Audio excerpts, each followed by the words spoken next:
Selamat berjumpa kembali dalam layanan audio Sahabat Seperjalanan. Hari ini adalah hari Jumat 29 November 2024. Tema renungan saat teduh kita dengan judul Tong Kosong Nyaring Bunyinya. Firman Tuhan terambil dalam 1 Korintus 13 ayat yang pertama sampai dengan ketiga. Sekalipun aku dapat berkata-kata dengan semua bahasa manusia dan bahasa malaikat, tetapi jika aku tidak mempunyai kasih, aku sama dengan gong yang berkumandang dan canang yang gemerincing.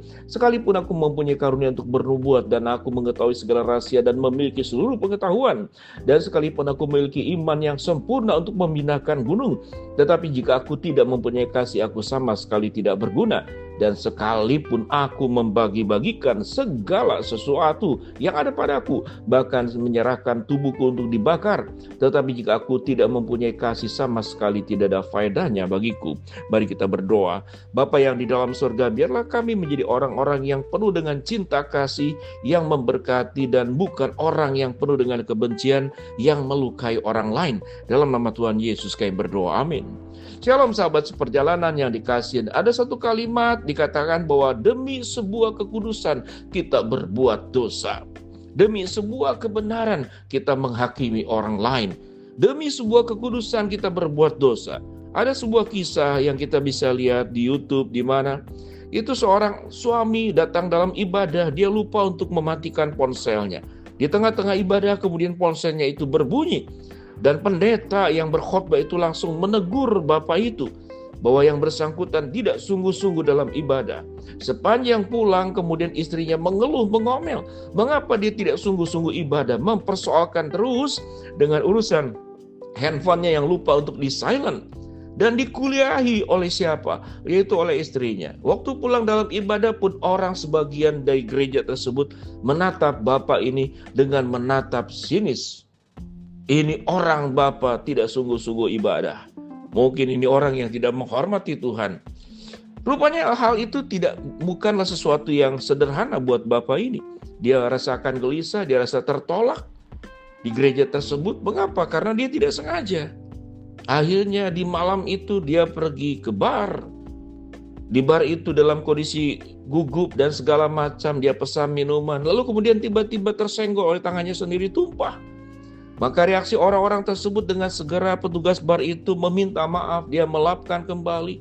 Lalu kepala daripada bar di sana turun, membersihkan juga lantainya, dan dia meminta maaf Pak, biarlah kami yang melayani.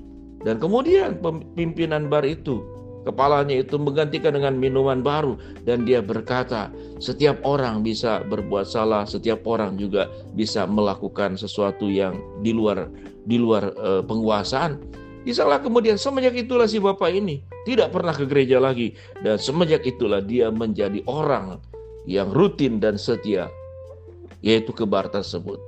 Di tempat di barlah itu penerimaan terjadi, sementara di gereja terjadi penolakan. Jadi apa itu gereja? Saya tidak katakan semua gereja seperti demikian, tetapi seringkali orang yang punya katakanlah pemahaman firman yang banyak, yang merasa tahu tentang Alkitab, yang menganggap itu dia diberikan karunia yang luar biasa. Sebagaimana di dalam 1 Korintus 13. Sekalipun aku dapat berkata-kata dengan semua bahasa manusia dan bahasa malaikat, tetapi jika aku tidak mempunyai kasih, aku sama dengan gong yang berkumandang dan canang yang gemerincing. Sekalipun aku mempunyai karunia untuk bernubuat, dan aku mengetahui segala rahasia dan memiliki seluruh pengetahuan, dan sekalipun aku memiliki iman yang sempurna untuk memindahkan gunung, tetapi jika aku tidak mempunyai kasih, aku sama sekali tidak berguna. Dan sekalipun aku membagi-bagikan segala sesuatu yang ada padaku, bahkan menyerahkan tubuhku untuk dibakar, tetapi jika aku tidak mempunyai kasih, sedikit pun tidak ada faedahnya bagiku. Sahabat seperjalanan, pada titik ini, bahwa pemahaman firman, rajinnya ibadah, orang mengetahui kita sebagai orang percaya, kita membahas Alkitab demi Alkitab, mengikuti seminar demi seminar, dan berkata saya sudah 5 kali baca Alkitab bolak-balik, namun kehidupan kita tidak ada kasih. Maka kita menjadi orang yang pandai berbicara tapi tidak pandai berbuat. Maka kita masuk dalam kelompok yang tong kosong nyaring bunyinya. Kalau tidak percaya kalau ada tong yang kosong, coba pukul, bunyinya nyaring. Coba kalau tong itu diisi dengan air penuh, bunyinya itu adalah ngebas. Hampir tidak terkenal, teredam. Artinya sifat air yang terisi di tong itu adalah meredam. Orang yang diisi oleh firman Allah, dia bisa meredam dirinya untuk tidak berbuat dosa. Dia bisa meredam dirinya untuk tidak menghakimi orang lain. Dia bisa meredam dirinya untuk kemudian tidak merasa diri lebih benar. Dia tetap merasa sebagai orang berdosa yang sama-sama bertumbuh. Itu yang dikatakan oleh pemilik bar itu, bahwa orang bisa menumpahkan minuman dan setiap orang bisa berbuat salah. Sama saat ini engkau yang berbuat salah, satu hari pun aku berbuat salah, dan sebelumnya juga aku seringkali berbuat salah. Pada posisi itulah sahabat seperjalanan, maka hidup kita akan diubahkan. Kalau kita menjadi tong yang punya isi air yang penuh dan bukan tong kosong yang nyaring bunyinya. Itu yang firman Tuhan katakan, saya bacakan sekali lagi. Sekalipun aku dapat berkata-kata dengan semua bahasa manusia dan bahasa malaikat, tetapi jika aku tidak mempunyai kasih, aku sama dengan gong yang berkumandang dan canang yang gemerincing. Sekalipun aku mempunyai karunia untuk bernubuat, dan aku mengetahui segala rahasia, dan memiliki seluruh pengetahuan, dan sekalipun aku memiliki iman yang sempurna untuk membinakan gunung, tetapi jika aku tidak mempunyai kasih, aku sama sekali tidak berguna. Dan sekalipun aku mempunyai dan membagi-bagikan segala sesuatu yang ada padaku, bahkan menyerahkan tubuhku untuk dibakar, tetapi jika aku tidak mempunyai kasih, sedikit pun tidak ada faedahnya bagiku. Ayat ini berbicara tentang kebaikan-kebaikan yang kita lakukan semata-mata untuk kepentingan diri sendiri, bukan karena murni mengasihi. Berangkat dari hati yang kudus, berangkat dari hati yang bersih, berangkat dari hati yang bening, berangkat dari hati yang tulus. Tatkala semua yang dilakukan, sekalipun dikatakan dalam Alkitab, engkau mau rela dibakar tubuhmu, tetapi sesungguhnya bukan untuk dasar kasih dan mengasihi Allah, maka semuanya itu adalah tiada faedahnya bagiku.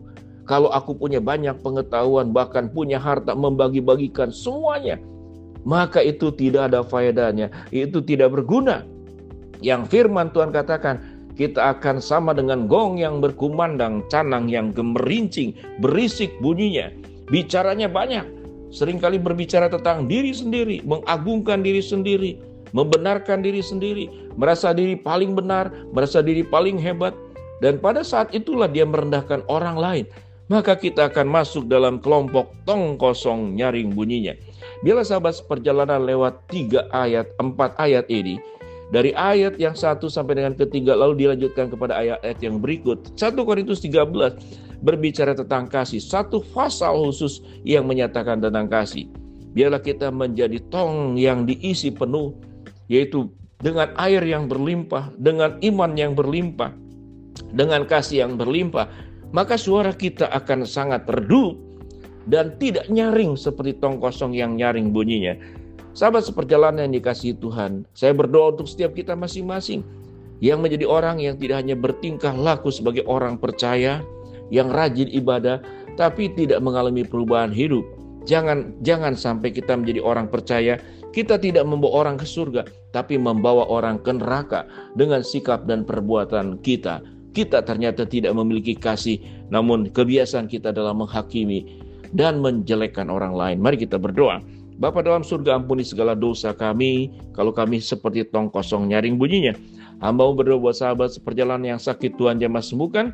Sahabat seperjalanan yang sedang menghadapi masalah, Tuhan bukakan jalan. Sahabat seperjalanan yang sedang mengharapkan sesuatu, Tuhan kabulkan dengan cara dan waktu Tuhan yang terbaik. Di dalam nama Tuhan Yesus kami berdoa. Amin. Shalom. Tuhan memberkati kita semua.